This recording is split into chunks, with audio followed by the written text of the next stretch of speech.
All right, y'all, welcome back to the show. I'm Scott Horton. ScottHorton.org is my website. Keep all my radio archives there. About 2,500 interviews going back to 2003 there, ScottHorton.org. And our next guest on the show is Lew Rockwell. He's the chairman of the Ludwig von Mises Institute. And, of course, he keeps website LewRockwell.com and its great blog. And he wrote the book The Left, the Right, and the State as well. Welcome back, Lew. How are you doing? Scott, great to be with you, and I'm so glad you're back on the air. Well, thanks. It's good to be here. I've made this change to the No Agenda radio network, and it seems new and interesting and very exciting to me so far. So I guess we'll see how it goes. Well, but thanks very much. It's great. All right. So I have an important question for you. The state, do they inflate so that they can wage war, or do they wage war so that they can inflate? Well, sort of a chicken and egg question. I mean, maybe I should say the reptile and the egg question. It's a these are their. If we think of the favorite, what are the favorite activities of the people who rise in a state? First of all, there's killing. I mean, they like war. We should all. This is hard for regular people to understand that there are actually people who like killing. I mean, it's not only serial killers and private criminals, it's government criminals. And they like waging war. They like sending off young men to die. They like bombing cities. They actually get a charge out of it. These are very bad people. So there's that. And then, of course, they like stealing. Murray Rothbard always said, if you want to think of the government properly, of the state, think of it as a gang of thieves writ large.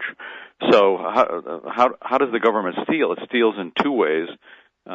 Leaving aside regulatory theft, which is maybe another whole subject, but in sort of direct theft, they tax, where they just put the gun against your head and demand some portion of the money you've earned or the money you've saved.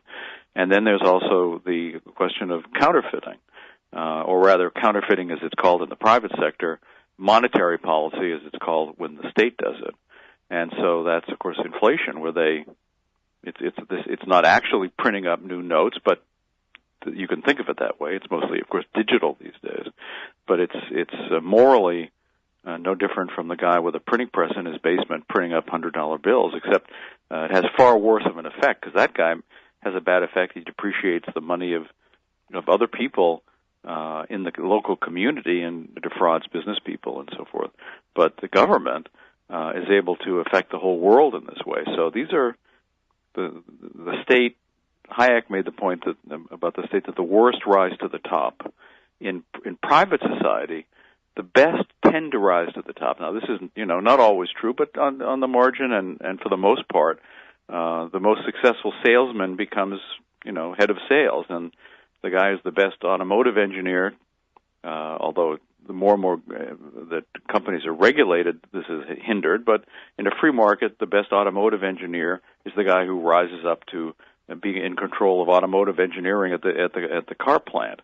So this is true, and the guy who is the best baker, customers come to him, who's serving the best rolls and bread at the best prices.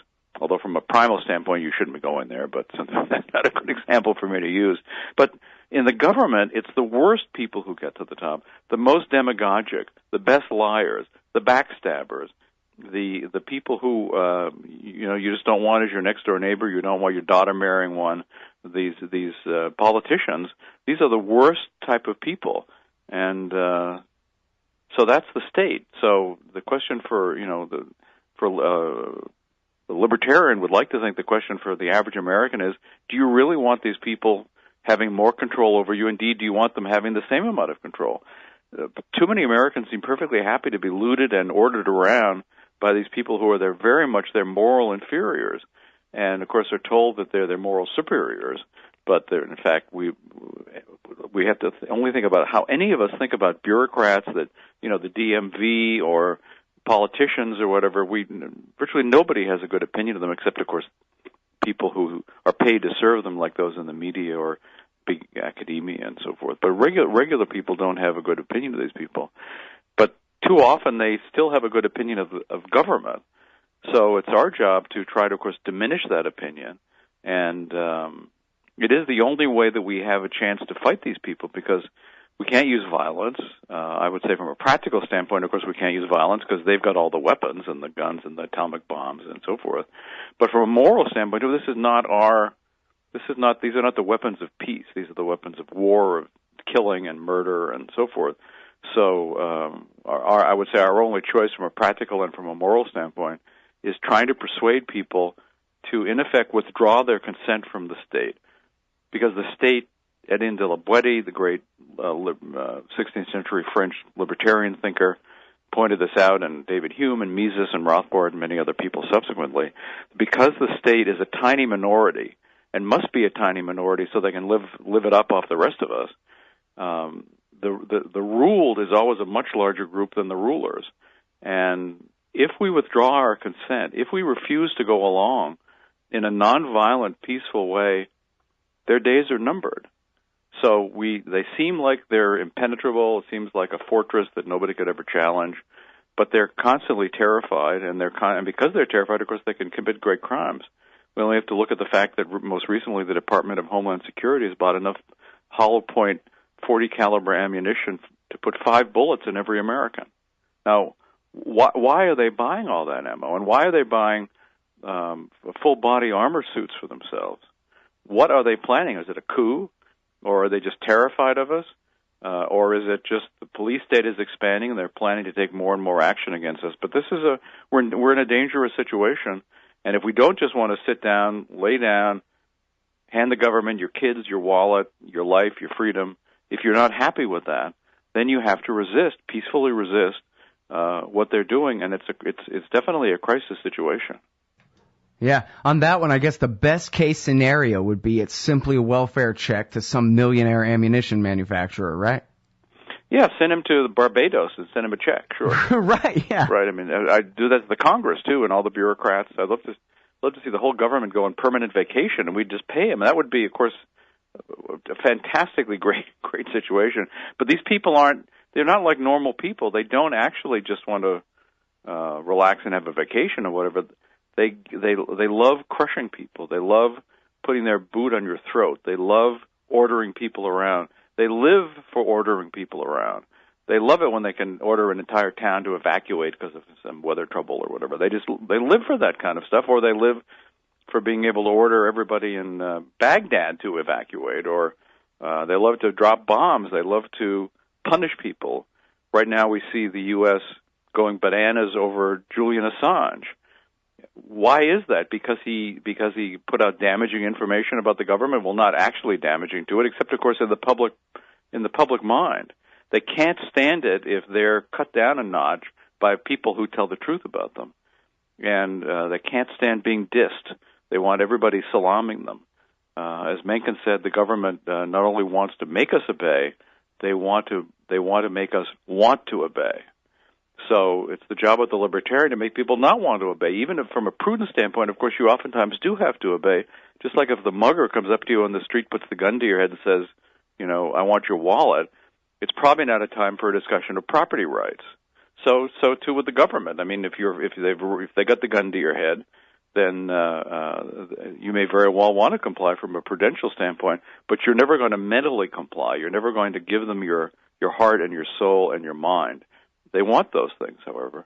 They really are like the devil. I mean, they're very, imagine Janet Napolitano ruling us. I mean, that's the type of person who rises to the top in the U.S. state.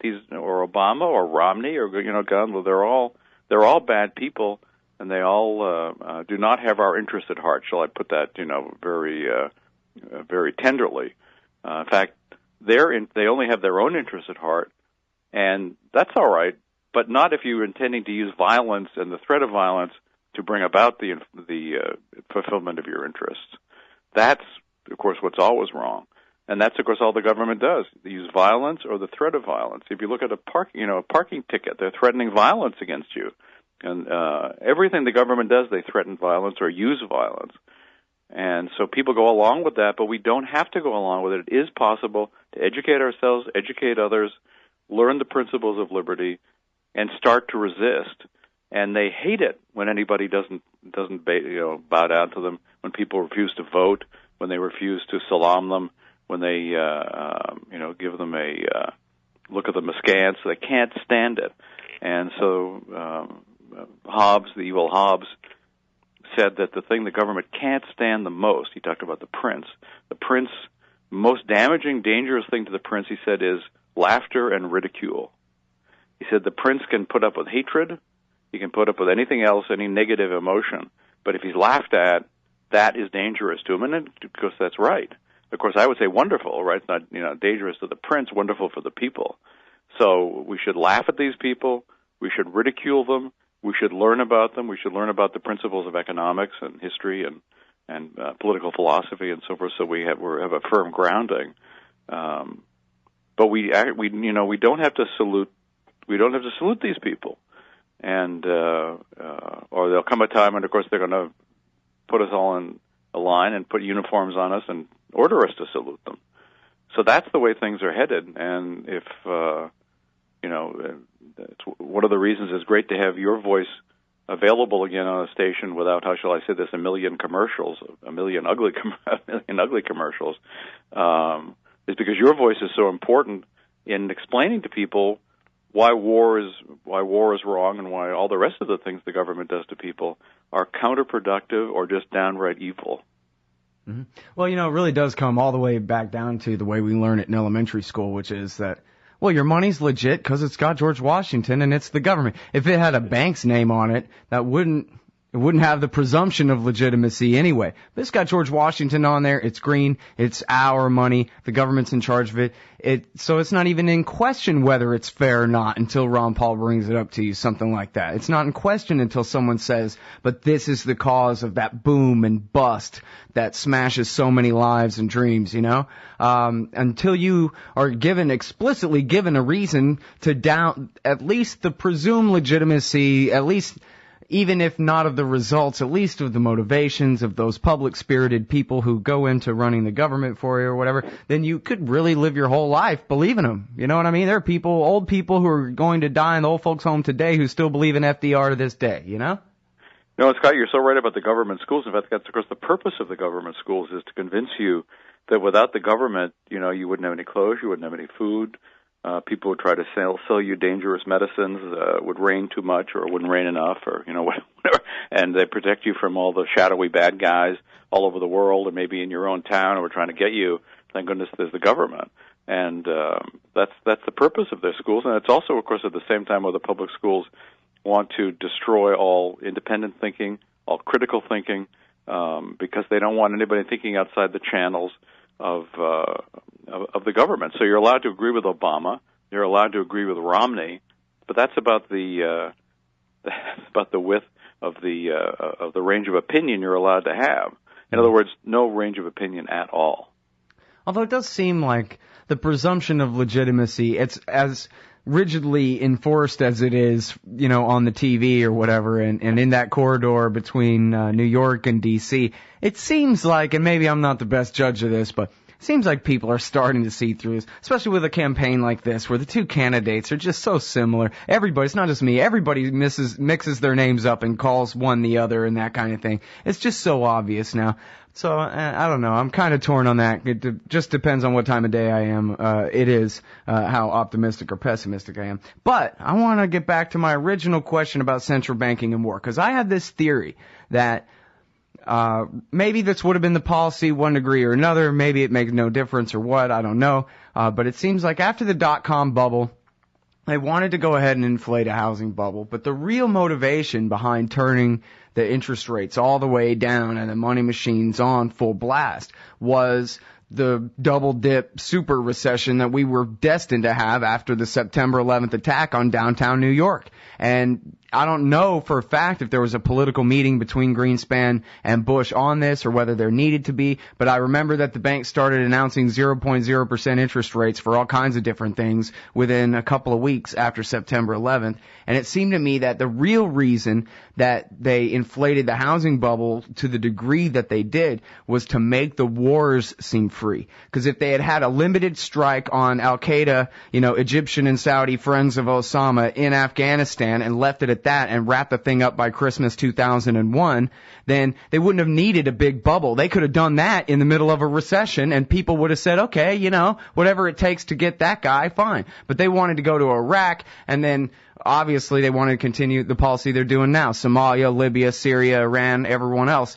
And you can't do that if you raise everybody's taxes. So maybe it's just a correlation without the causation. That's what I want out of you, is whether you really think that there is the causation, that that's where this giant housing bubble that destroyed so much, what some people say half of the on-paper wealth in the world anyway was destroyed in the collapse of this thing. I say it was all about the terror war so that they could get away with having extra wars. Lou, what do you think? Well, you know, Scott, you make a great point, and if you go back to the first central bank, it was the Bank of England in the late 17th century. The guys, and this time it was entirely a private bank, as versus, you know, fascist public-private operation like the current central bank of the United States. And the men who set it up said to the king, you know, you can't fund the rotten House of Commons is unwilling to vote you the taxes you need to fight all your wonderful wars. So here's an idea: let us print up the money. And then you'll have all the money you need for your wars, and by the way, we'll make a little bit too. And that's what was the argument for the first central bank, to fight wars. So I think that, you know, I would say the causation, however, goes in both directions, because, of course, the big banks and other financial institutions and the government itself benefits tremendously from inflation. But also, of course, they want the wars. So I think they want to enrich themselves. They want to enrich their friends. They want to increase their glory and their power. And so the two key things that increase the state's power are central banking and war. So I think they have central banking so they can have wars, and they have wars so they can have central banking. But they would have, even if this, you know, there are central banks in countries that aren't belligerent, like Sweden or whatever. So I think they would still have a central bank, and even if they didn't have a central bank, they'd still be fighting wars. I mean, certainly governments fought wars before central banking. What central banking did was make possible world wars, these long-lasting, huge regional, unbelievably destructive wars of the 20th century. That was made possible by central banking. And also, as you say, when Congress wants to have another war, or wants to agree with the president to have another war, there's none of the discussion that used to have to take place, where's the money coming from? Because it seems to be, you're exactly right, it seems to be all free. There's no discussion in Congress, except by Ron Paul, about what the economic effects of this sort of thing, because it's just free, just print it up. Although, of course, I always wonder, well, why don't they just abolish all our taxes, too, and just print up that as well? Because that's their grip on your collar, that's why. That, of course, is the key reason, because it controls us. And also, they want every dime they can, so they want to inflate every dime, they want to borrow every dime, and they want to loot every dime, steal every dime from you in the form of taxation. Madness. And now, here's the thing about that, too, though. If I had to guess, I would think that the guys at Lehman Brothers and Bear Stearns would still like to have a Lehman Brothers and a Bear Stearns. So how could these, presumed masters of the universe, these billionaires who run these investment houses, how can they be so blind? They've never even heard of Ludwig von Mises, or what? I mean, come on. Well, you know, I think it's true that they're all Keynesians. I mean, Keynesianism is not only the economics of state power, as Joe Salerno puts it. In some sense, Roger Garrison makes this point, in some sense, a Keynesianized economy turns everybody into a Keynesian, because that's the sort of mindset you have to deal successfully with the government and with the banking system and the Fed and so forth. So the people who rise to the top of these institutions and who are, of course, egging on the government to do its evil work for themselves, also they believe in it all. My guess is they do believe in it all. Certainly it's made them rich. Why shouldn't they believe in it? It made them rich and powerful. Yeah. Of course, some of them, as you say, can go out of business, and I think it's a little bit like the Gambinos and the Bonanos. There are real fights among people in the establishment, and sometimes one gang loses versus another gang. The one thing they're agreed on, however, is looting the rest of us. So, in other words, Goldman's men in the government say, oh, go ahead and let Bear Stearns fall. We're not going to bail them out. In fact, we're going to pretend like we agree with Lew about principle and how we shouldn't bail out banks. And then we're going to change our mind in a week when it comes to Goldman and their allies. Yeah, or Goldman said, let's get rid of Lehman. I mean, who knows, right? I mean, who knows the personal and intense hatreds and also the corporate interests in these gigantic corporations that are allied with the state in the current fascist American economy. I don't know who paid off the most, who bought the most politicians, who funneled the most money to Henry Paulson's private bank accounts and so forth. You know, I don't know. I mean, how does this work? It's a criminal enterprise. That we know for sure. The exact methods of the criminality at any one time, you know, that's the job for the analyst, the observer, the historian. Mm-hmm. Well, so many of these issues, it really comes down to the question of stupidity or the plan, because it would have to be a brilliant plan to be this stupid on purpose kind of a thing. And I remember there's a great video, I'm sure you've seen it, of Peter Schiff speaking to the Mortgage Bankers Union or something. I don't know if they have a union. Their association in 2006, telling them, you're all wrong. You all believe these democratic politics that make no sense whatsoever, or economics that makes no sense. Here's real economics, and here's, you know, why you guys are screwed. And the one guy in the audience, I think speaking for the entire audience, says, well, this is just crazy. I mean, what are you saying? I should just slit my wrist? And Schiff says, well, sell your houses as fast as you can. That's all I'm telling you, you know? But he had this whole crowd, and he's speaking, if you watch that thing, it's just pure common sense. That's Austrian economics? I thought it was something fancy. Apparently, it's just common sense. And he's sitting there explaining it to them, and they're absolutely incredulous. I mean, these guys are at least all millionaires, if not, you know, and I'm sure there are a few billionaires in the room. And they're looking at him with their arms crossed, shaking their head. No way. He's just one of those always bears, you know. But if you take any economics in school, if you read any economic publications, if you listen to the economic commentary in the news and in the networks and in the Wall Street Journal and so forth, it's all Keynesian. I mean, they may differ with each other once in a while, but I mean, basically, it's all Keynesian economics, and they all believe it. They can't believe it then they're shocked when somebody, as you say, is telling them the common sense. And if any of them listened to Peter, they did very well. I guess maybe not most of them didn't. But yes, this is the bubble was horrendous, and there obviously are other bubbles right now, whether it's in the student loans and just many. The government is so damaging. I mean, if you just look at Obamacare. But it all began with Medicare, which of course the Republicans defend every bit as much as the Democrats do, and yet it was Medicare. If you look at a chart, look at the CPI. These are fallible constructs, of course. But you look at the CPI and you look at medical costs. Until 1964-65, when Medicare came on, they were pretty much the same. Then medical costs take off like a rocket. So what has government subsidization of allegedly taking care of the old people and so forth? They have made it impossible for regular people to pay for medical care. They've driven the prices so high to the benefit of the doctors, the benefit of the big drug companies, the benefit of the government itself, and, of course, the hospital industry and so forth. But the patient gets screwed. And it's the same with student loans. It used to be possible to work your way through college. Sounds like science fiction today. Of course, by helping the student, quote-unquote, helping the student with loans and grants and so forth, what they've done is they've driven college education out of the price range of regular people. So they have to go heavily into debt, which has other problems. On the other hand, the administrators, the faculty, the guys building the college buildings and so forth, hey, they're living it up. They're having a great time. It's never been so great as for them. The student, however, gets screwed.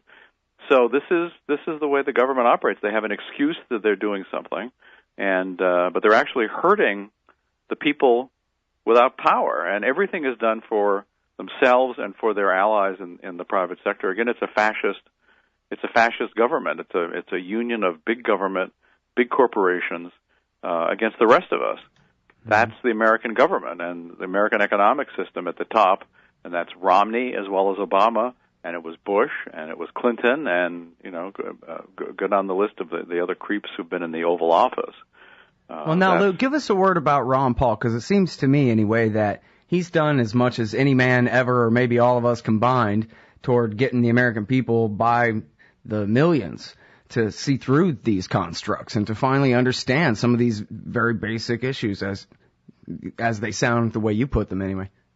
There's never been anybody like Ron Paul. I mean, certainly nobody in American political history, I don't believe in ever in the world, like Ron Paul. What he's done in terms of educating young people especially, but lots of older people too, in the truths of war and peace, Austrian economics, central banking, all the various issues that confront us today. He has changed the hearts and minds of millions of people, and not only in this country, around the world. He's got huge popularity around the world. And who has ever brought as many people to libertarianism as Ron Paul? I mean, there's just nobody else in the counting. Now, of course, he would be the first one to say, he's built on other great people, whether it's Murray Rothbard and Ludwig von Mises and Henry Hazlitt and Hans Sennholz, and you go down the list of all the great people that we've all learned from. But his magic, I mean, his magic, he's a magical teacher of the truth. And, I think and hope that he's going to continue and, in fact, do much more of it once he's out of politics, once this whole convention and Tampa and so forth is over with, and after his final part of his congressional term, when he's free at last in January. And I think we're going to see some amazing educational initiatives from him to keep this up and to try to teach more young people and to try to radicalize and educate people all over the world about the truths we have to know. This is not just being interested in ancient Egyptian archaeology or whatever, which maybe is extremely fascinating, but these things we have to know about. Are our kids or our grandkids going to have any future at all? Are they going to live in Nazi America? I mean, there are tremendous issues for liberty and for prosperity, for decency that are ahead, and Ron Paul continues to be the leader. Right on. All right, everybody. That's the great Lew Rockwell. His website is lewrockwell.com, and check out the great blog as well as his own podcast show there at lewrockwell.com. Also, Mises.org. That's the Ludwig von Mises Institute. All things Austrian economics. I'm guessing millions of text pages for free there of educational materials there. Mises.org. Thank you so much, Lew. Thank you, Scott. All right, everybody. I'm Scott Horton. This is my show on No Agenda Radio, and we'll be right back.